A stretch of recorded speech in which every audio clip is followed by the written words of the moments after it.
Okay, coming to the first advanced water treatment process, that is called as a adsorption, not absorption. This is adsorption. Okay, absorption. See, generally what do you mean by the absorption? Okay, absorption is typically used for removing a wide range of compounds from industrial wastewater. ఈ absorption అనే technique ఎక్కడ ఉపయోగిస్తారంటే typical used for removing a wide range of compounds. వాటర్లో మనకి అనేక రకమైన compounds ఉంటాయమ్మా. Example like micro organisms కానీ, లేదంటే బయోడిగ్రేడబుల్ కానీ, లేదా నాన్ బయోడిగ్రేడబుల్ కానీ, లేదంటే కనుక సమ్ అన్వాంటెడ్ మ్యాటర్ అనేది ఉంటుంది. వైడ్ రేంజ్ ఆఫ్ కాంపౌండ్స్ ఉంది ఇండస్ట్రియల్ వేస్ట్ వాటర్లో వాటిని రిమూవ్ చేయడం కోసం మనం అబ్జార్ప్షన్ టెక్నిక్ ఉపయోగిస్తాము. Especially implemented for the removal of various micro pollutants. వాటర్లో ఉండే మైక్రో పొల్యూటెంట్స్ రిమూవ్ చేయడానికి, అదేవిధంగా నాన్ డిగ్రేడబుల్ ఏదైతే వాటర్లో కలవకుండా ఉండే నాన్ డిగ్రేడబుల్ ఆర్గానిక్ కాంపౌండ్స్ కానీ, and few metals from the water waste water. అలాగే మనకి ఏదైనా వాటర్లో మనకి metals like iron are magnesium అలాంటివి ఏదైనా ఉన్నా కానీ అలాంటి వాటిని రిమూవ్ చేయడం కోసం మనం వేస్ట్ వాటర్లో ఉన్న వాటిని రిమూవ్ చేయడం కోసం మనం అబ్జార్ప్షన్ టెక్నిక్ ఉపయోగిస్తాం. ఎగ్జాంపుల్ హౌ యూ మీన్స్, మీరు ఇప్పుడు అడ్వర్టైజ్మెంట్లో చూసుకున్నట్టయితే మీకు ఫేస్కి రాసుకునే క్రీమ్లు వస్తాయి కదా, యాక్టివేటెడ్ కార్బన్ అని చెప్పి. యాక్టివేటెడ్ కార్బన్ ఒక నల్లని రాయిలో ఉంటుంది కదా యాక్టివేటెడ్ కార్బన్ అని చెప్పి, అంటే మొత్తం దుమ్మంతా వచ్చి దాని లోపలికి వెళ్తుంది కదా, మీరు చూస్తున్నా లేదు అడ్వర్టైజ్మెంట్లో. ఫెయిర్ అండ్ లవ్లీకి సంబంధించిన అడ్వర్టైజ్మెంట్ కట్టనే. సేమ్ అదే విధంగా ఇక్కడ కూడా ఏంటంటే అబ్జార్ప్షన్లోని మనకి ఏం చేస్తారంటే we have the some mass. ఒక కార్బన్లా ఉంటాయమ్మా కొన్ని carbons, black colour carbons. Example మనకి ఎందుకు హిందుస్థాన్ యూనిలివర్ వాటర్ ప్యూరిఫైర్స్ ఉంటాయి కదమ్మా. వాటర్ ప్యూరిఫైర్స్తో మనకి పైన కార్బన్ బ్లాక్ కలర్ కార్బన్ ఉంటుంది కదా, ఆ కార్బన్ లాంటివి అలాంటివి మనకి కొన్ని ఉంటాయి. So that is called as absorption. ఇక్కడ ఏం చేస్తారంటే వాటర్లో ఉండే మెటల్స్ కానీ, లేదంటే మైక్రో పొల్యూటెంట్స్ కానీ, లేదంటే నాన్ బయోడిగ్రేడబుల్ ఆర్గానిక్ కాంపౌండ్స్ కానీ అన్నీ వచ్చి దాన్ని అంటుకుంటాయి. లైక్ సి వాటర్ కంటే వాటర్లో మనకి ఏమున్నాయి, మైక్రో పొల్యూటెంట్స్ ఉన్నాయి చూడండి. Some virus, some bacteria, some material, non biodegradable material, some metals ఇవన్నీ కూడా ఉన్నాయి. ఇవన్నీ కూడా వాటర్లో మనకి అన్డిజైరబుల్ ఫ్యాక్టర్స్, మనకు అవసరం లేదు. సో వీటిని మనం ఎలాగైనా కంట్రోల్ చేయాలి. కంట్రోల్ చేయాలంటే చూడండి, నేను ఏం చేస్తున్నాను, ఒక బ్లాక్ కార్బన్ లాంటిది. మీకు వాటర్ ప్యూరిఫైర్లో కూడా రాయి ఉంటే శుద్ధ రాయ, లేదంటే బ్లాక్ కలర్ కార్బన్స్ ఉంటాయి. సరే మీరు క్లారిటీగా చూడండి.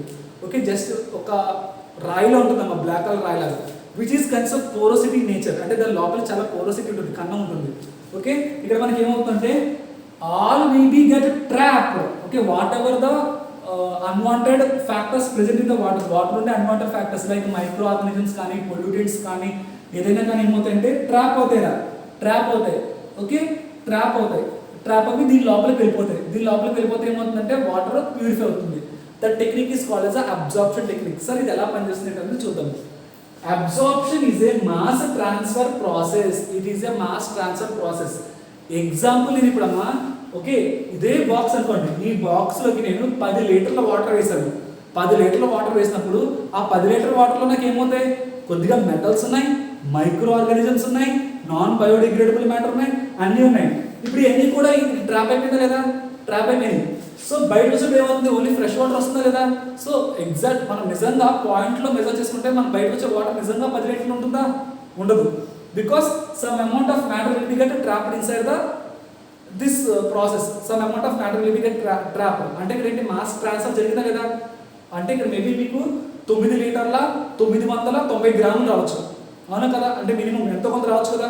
సో మాస్ ట్రాన్స్ఫరే కదా, మాస్ ట్రాన్స్ఫర్ జరిగిందా లేదా? ఎస్, అది చెప్పండి. Absorption is a mass transfer process which involves the accumulation of pollutant at the solid surface. ఇక్కడ చూడండి, అక్యుములేషన్ అంటే గ్యాదర్, కలెక్షన్ ఆఫ్ పొల్యూటెంట్, మొత్తం వ్యర్థ పదార్థాలన్నీ కూడా ఎక్కడ ఉంటాయి, ఎట్ ద సాలిడ్ సర్ఫేస్. ఈ సాలిడ్ యొక్క సర్ఫేస్ మీద, J2 బిట్లో చాలా ఇంపార్టెంట్, సర్ఫేస్ మీద మీకు ఏమవుతాయి, at the solid surface, thereby leaving the water phase. ఇక్కడ స్టిక్ అయిపోయి వాటర్ మొత్తం కూడా బయటకు వెళ్ళిపోతుంది. ఇక మైక్రో ఆర్గానిజమ్స్, పొల్యూటెంట్స్ అన్ని కూడా దీని లోపల స్టిక్ అయిపోతాయి. ఇక్కడ చూడండి అమ్మా, let it be know the difference between the absorption, desorption and adsorption. ఇక్కడ చూడండి, ఫస్ట్ మీరు చూసుకున్నట్లయితే this is called as absorption. Absorption ఏమవుతుందంటే నీకు అన్వాంటెడ్ మ్యాటర్ కాస్త సర్ఫేస్ ని టచ్ అవుతుంది. నీకు అదే చెప్పాను, accumulation of pollutant at the solid surface మీద టచ్ అవుతుందమ్మా. తర్వాత వాటర్ నీకు ఇలా వెళ్ళిపోతుంది. ఓకే, ఇక్కడ డిసాప్షన్ లో ఏమవుతుందంటే ఇక్కడ ఉండేది కాస్త బయటికి వెళ్ళిపోతుంది. బయటికి వెళ్ళిపోతే మనం డిసాప్షన్ అంటాం. డిసాప్షన్. ఓకే, సర్ఫేస్ మీద స్టిక్ అయితే దాన్ని మనం అబ్జార్ప్షన్ అంటాము. అదే ఇన్ కేస్ కనుక లోపలికి వెళ్ళిపోయి ఉంటే కనుక సర్ఫేస్ లోపల ఉంటే కనుక దాన్ని మనం ఏమంటామంటే అబ్జార్ప్షన్ అంటాం. అబ్జార్ప్షన్ కి అడాప్షన్ కి అండ్ డిసాప్షన్ కి డిఫరెన్స్ తెలుస్తుంది కదా. Let's see next.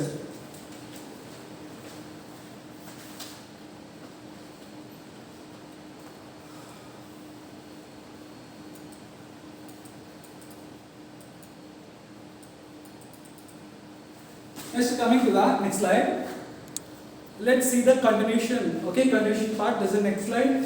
Absorption technique ఎలా ఉంటుందంటే, see the step 1. Okay, mass transfer of the molecules. Okay, ఇక్కడ మనకి ఇక్కడ మాలిక్యూల్స్ అన్ని కూడా మనకి ఏమవుతాయన్నాము, సర్ఫేస్ పైన ట్రాప్ అవుతాయా. ఈ విధంగా మనకి ఏదైనా ఒక particles, okay, like non biodegradable కానీ పొల్యూటెంట్స్ కానీ అన్ని కూడా పైన మనకి ఈ విధంగా ట్రాప్ అవుతాయి. ఓకే, మనం ఏమనుకున్నాము, మనం తీసుకునే కార్బన్ కానీ యాక్టివేటెడ్ కార్బన్ కానీ ఏదైనా కానీ, ఓకే, ఈ కార్బన్ లోపల మనకి పోరస్ ఉంటాయి, సమ్ వేస్ ఉంటాయి, వేస్, ఈ విధంగా వేస్ ఉంటాయి. సెకండ్ స్టెప్ ఏమవుతాయంటే, after filling of the surface fill అయిపోయిన తర్వాత it will be enter into the whatever the inside space ఉన్నది కదమ్మా, ఈ పోరోసిటీ అంటే ఈ లోపల స్పేస్ ఉన్నది కదా, ఈ లోపల స్పేస్ కి వెళ్ళిపోతాయి. మీ సర్ఫేస్ మాత్రం అబ్జర్వ్ చేసుకుంటుంది. తర్వాత ఏమవుతాయంటే మెల్లమెల్లగా ఇవన్నీ కూడా లోపలికి వెళ్ళిపోతాయి.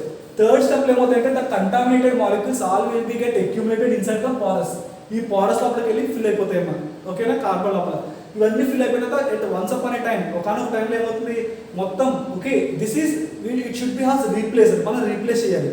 ఓకే, తీసేసి ఇప్పుడు మళ్ళీ కొత్త యాక్టివేటెడ్ కార్బన్ పెట్టారు. ఎందుకంటే లోపల పోరస్ అన్ని కూడా మనకి మాలిక్యూల్స్ తో నిండిపోయింది. అర్థమవుతుందా? This is the structure. Let if you see this, okay, this is called as a surface. Okay, surface. Here the unwanted particles or unwanted molecules, okay, that is called as a absorption process surface మీద stick అవుతున్నాయి. తర్వాత ఏమవుతున్నాయి, later enter into the surfaces. Okay, carbon లోపల surfaces లోకి enter అవుతున్నాయి. This is called as a absorption. Next slide. Next, see. Okay, activated carbon is the what are the absorbent materials used. ఇక్కడ absorbent materials మనం ఏదో ఉపయోగిస్తామంటే activated carbon. Okay, మనం చెప్పుకున్నాం కదా, activated carbon is by the far most commonly used absorbent గా మనం ఎక్కువగా ఏదో ఉపయోగిస్తామంటే activated carbon ఉపయోగిస్తాము. And is particularly suited to the removal of refractory organics. ఏదైనా రిఫ్రాక్టరీ అంటే రిఫ్రాక్టరీనెస్ ఏదైనా ఆర్గానిక్ మెటీరియల్స్ అంటే ఏదైనా ఒక పార్టికల్స్ లైక్ ఏ నాన్ సాల్యుబుల్, ఇన్సాల్యుబుల్, ఓకే, ఒక ప్రెసిపిటేట్ ఉన్న పార్టికల్స్ ఏమన్నా కానీ ట్రాప్ చేయడంలో హైయెస్ట్ రోల్ ఎవరు ప్లే చేస్తారంటే యాక్టివేటెడ్ కార్బన్. అందుకే ఎక్కువగా యాక్టివేటెడ్ కార్బన్ ఉపయోగిస్తాము. అదర్ అబ్జర్వెంట్స్, కార్బన్ కాకుండా యాక్టివేటెడ్ కార్బన్ కాకుండా ఇంకా ఏ విధమైన అబ్జర్వెంట్స్ యూజ్ చేస్తారు అంటే కనుక స్పెసిఫిక్ అప్లికేషన్స్ కి నేచురల్ ఆర్ సింథటిక్ జియోలైట్స్ అంటే మీకు తెలుసు కదా, జియోలైట్ ప్రాసెస్ మీరు జియోలైట్ బెడ్ చూసారు, బెడ్ అది కూడా మీకు మాలిక్యూల్స్ ట్రాప్ చేస్తుంది కదా. సేమ్ అదే విధంగా నేచురల్ కానీ సింథటిక్ జియోలైట్స్ కానీ, ఓకే, ఉపయోగిస్తాము. Have a very homogeneous pore distribution and polar bonding sites. Zeolite are lot more selective then the activated carbon. కొంతమంది ఏంటంటే జియోలైట్స్ తొందరగా క్లాగ్ అయిపోతాయి. మీరు అక్కడ డిసడ్వాంటేజ్ నేర్చుకున్నారా జియోలైట్లని? అక్కడ మీకు ఏమవుతాయి, తొందరగా క్లాగ్డ్ అవుతాయి. అంటే తొందరగా యాక్టివేటెడ్ కార్బన్ కన్నా ముందు క్లాగ్డ్ అయిపోతాయి, అంటే ముందుగా మొత్తం పోరస్ అని కూడా నిండిపోతాయి. సో అందుకే ఎవరు కూడా జియోలైట్ ప్రిఫర్ చేయరు, అంటే which is costly. Zeolites are lot more selective then the activated carbons కన్నా కొంతమంది జియోలైట్ ఎక్కువ ప్రయారిటీ ఇస్తారంట. Have a very homogeneous pore distribution. లోపల మనకి పోర్ డిస్ట్రిబ్యూషన్ అనేది బాగుంటుంది. పోలార్ బాండింగ్ సైట్స్, ఓకే, ఇక్కడ మనకి లోపల మనకి పోలార్ బాండింగ్ సైట్స్ కూడా బాగుంటాయి. ఓకే, నెక్స్ట్ ఇంకా కొంతమంది ఏం చేస్తారు, న్యాచురల్ క్లే మినరల్స్. ఓకే, మన భూమి లోపల దొరికి న్యాచురల్గా దొరికి క్లే ఉంటుంది కదా, బంకమట్టితో చేసిన మినరల్స్, అంటే ఆ బంకమట్టితో చేసిన వాటి కూడా మనకి వాటర్ ఉండడం వల్ల ఏమవుతుందంటే ట్రాప్ చేస్తుందంట. Used for the absorption of very polar organic and inorganic matter. ఒకవేళ వాటర్లో కానీ ఏదైనా పోలార్ ఆర్గానిక్ కానీ ఇన్ఆర్గానిక్ మ్యాటర్ కానీ అయాన్స్ ఏమైనా ఉంటే కనుక వాటిని ట్రాప్ చేయడానికి, ఓకే, భూమిని తయారు చేసిన క్లే మినరల్స్. క్లే అంటే ఇప్పుడు ఎగ్జాంపుల్ మనకి బంకమట్టి ఉంటుంది కదా, బంకమట్టి లాంటిది, ఓకే, అదే కరిగిపోతుంది అనుకో, బట్ కలపకుండా ఉంటే కనుక అవి ట్రాప్ చేస్తుంది. Okay, next silica gel and activated aluminium. Okay, silica gel okay సిలికల్ కానీ లేదంటే activated. Okay very polar absorbents with the large affinity to for water normal use to remove the water from a polar medium. Okay ఇది కూడా ఎక్కువగా మనకి ఎక్కువ ఉపయోగిస్తూ ఉంటామంట. Next slide. Coming to the, we discussed that most probably activated carbon are widely used. Activated carbon ఎక్కువగా మనం వాడతామని చెప్పాము. సో ఇక్కడ carbon based absorbent. Okay activated కార్బన్లో మనకి యాక్చువల్లీ 3 టైప్స్ ఉంటాయి. కార్బన్ బేస్డ్లోనే 3 అబ్జర్బెంట్స్ ఉంటాయి. ఒకటి వచ్చేసరికి activated carbon absorbent. Okay that is also called as carbon black. Black colour ఉంటుంది కాబట్టి కార్బన్ బ్లాక్ ఓకే అబ్జర్బెంట్. లేదంటే కనుక carbon nano tube. Nano tube అంటే సన్నని ట్యూబుల్లో. ఓకే నానో ట్యూబ్స్ అంటే చాలా సన్నని ట్యూబుల్లో ఉంటుంది. That is also one type of the absorbent. అలాగే graphene. Graphene means which is like a graphic structure. Okay, but what I said previously, I said that most probably we are using the activated carbon. Okay, లేదంటే black carbon.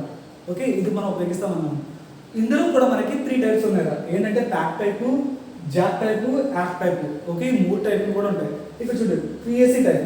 Okay powdered activated carbon. Okay powder రూపాలు అంటే చాలా okay powder అంటే మీకు తెలుసు కదా, the particle size will be very less like A graphite powder. మనం ఇప్పుడు ప్రింటర్లో వేసుకుంటాం కదా బ్లాక్ పౌడర్ అలా ఉంటుంది. ఓకే అలాంటివి ఉన్నాయి కూడా. ఏదైనా మాలిక్యూల్స్ ట్రాప్ చేసే కెపాసిటీ ఉంది. సో అలాంటివి కూడా మనకి ఓకే పౌడర్ రూపంలో ఉండే వాటిని ఉపయోగిస్తాము. దాని యొక్క సైజ్ ఎంత ఉందంటే పార్టికల్ సైజు 1 to 150 నానోమీటర్స్ ఉంటుంది. నానో అంటే ఎంత 10⁻⁻⁹. ఓకే 10⁻⁻⁹ మీటర్స్ ఉంటుంది. అదేవిధంగా GSC కొంతమంది GS ఉపయోగిస్తారు. GS అంటే గ్రాన్యులర్ అంటే ఇసుకలాగా కొద్దిగా పొడిగా ఉంటుంది. దాన్ని మనం గ్రాన్యులర్ యాక్టివేటెడ్ కార్బన్ అంటాము. ఓకే అదేవిధంగా EAC extruded activated carbon. Extruded carbon activated అంటే కొద్దిగా మనకి పెద్ద షేప్ ఉంటుంది. దాన్ని మనం ఎక్స్ట్రూడెడ్ కార్బన్ ఓకే అంటాం. సాధారణంగా మనం ఏదో ఉపయోగిస్తాము యాక్టివేటెడ్ కార్బన్ ఉపయోగిస్తాము. Why should we give more importance to the activated carbon? ఎందుకు మన యాక్టివేటెడ్ కార్బన్కి ఈ అడాప్షన్లో యాక్టివేటెడ్ కార్బన్ ఎందుకు ఉపయోగిస్తాము అంటే కనుక ఏ typical carbon particle has a numerous porous. ఎందుకంటే దీనికి ఎక్కువ పోరస్ ఉంటుంది. మనకు తెలుసు కదా పోరస్ అంటే లోపల డీప్ హోల్స్. ఓకే పోరస్ ఉంటుంది. That provide a large surface area. ఈ విధంగా మనకి ఏమవుతుంది ఎక్కువ సర్ఫేస్ ఏరియా ప్రొవైడ్ చేస్తుంది. ఎక్కువ సర్ఫేస్ ఏరియా ఉంటుంది.